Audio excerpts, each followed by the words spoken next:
পঞ্চম বিবাহ বার্ষিকীটাকে স্মরণীয় করে রাখার জন্য একটু সামান্য আয়োজন। তো সেদিনের কিছু সুন্দর মুহূর্ত চলেন আপনাদের সাথে শেয়ার করি। নমস্কার সবাইকে, সবাই কেমন আছেন? দিনটি ছিল ডিসেম্বরের 1 তারিখ, আমাদের পঞ্চম বিবাহ বার্ষিকী। তো ভাবলাম পঞ্চম বিবাহ বার্ষিকীটাকে একটু অন্যরকমভাবে সেলিব্রেট করা যাক। তো দিনের শুরুতেই ঘুম থেকে উঠে রান্নাবান্না শেষ করে বাইরে গিয়ে ফুল, কেক সব কিছু কিনে নিয়ে আসলাম। এরপর বিকাল হতে না হতেই সব কিছু সাজিয়ে গুছিয়ে রেডি করে নিলাম। নিজেও একটু শাড়ি পরে রেডি হয়ে নিলাম। তারপরে ওর বাবা যখন অফিস থেকে বাসায় আসলো, দরজা খুলে আমাকে দেখে তো সে পুরাই সারপ্রাইজড। সে আসলে ভাবতেই পারেনি যে আমি এভাবে সব কিছু আয়োজন করব বা তাকে এভাবে সারপ্রাইজ করব।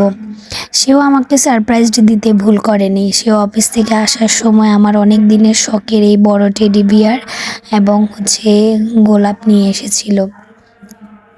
এইদিকে ওর বাবা বাসায় আসতে না আসতেই আমার এই 2 বছরের পাকনা ছোট্ট ছেলেটা ওর বাবাকে বলতে শুরু করলো যে বাবা টু ইউ টু ইউ। ওর বাবা তো অবাক হয়ে বলতেছে যে বাবা কোথায় টু ইউ।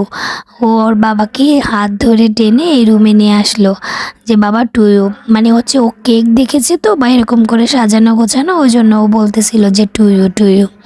আসলে সে আমাদের চাইতে সে অনেক বেশি ওই দিন খুশি হয়েছিল।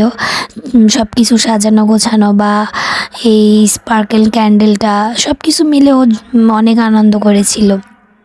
আসলে এখন ওর খুশিতেই আমরা খুশি। তারপর আর কি, এই যে 3 জনে মিলে কেক কাটলাম। দিনটাকে স্মরণীয় করে রাখার জন্যই আসলে ওই দিন একটু অন্যরকমভাবে আয়োজন করেছিলাম। দেখতে দেখতে আপনাদের আশীর্বাদে বিবাহিত জীবনের 5 বছর পূর্ণ হলো।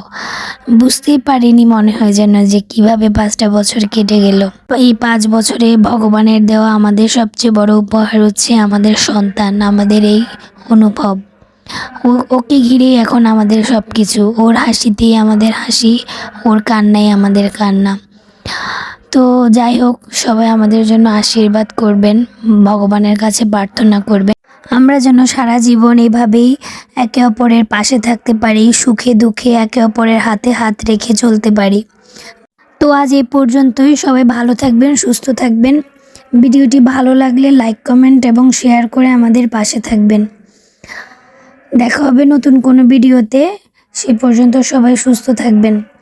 আর সেদিনের কিছু সুন্দর সুন্দর মুহূর্তের ছবি ক্যাপচার করেছিলাম, এগুলো ভিডিও লাস্টে অ্যাড করে দিব। যদিও সেগুলো আগে একবার পোস্ট করেছিলাম, তারপরেও যারা দেখেননি তাদের উদ্দেশ্যে ভিডিও লাস্টে সেদিনের ছবিগুলো অ্যাড করে দিব। আজকের মতো টাটা, সবাই ভালো থাকবেন।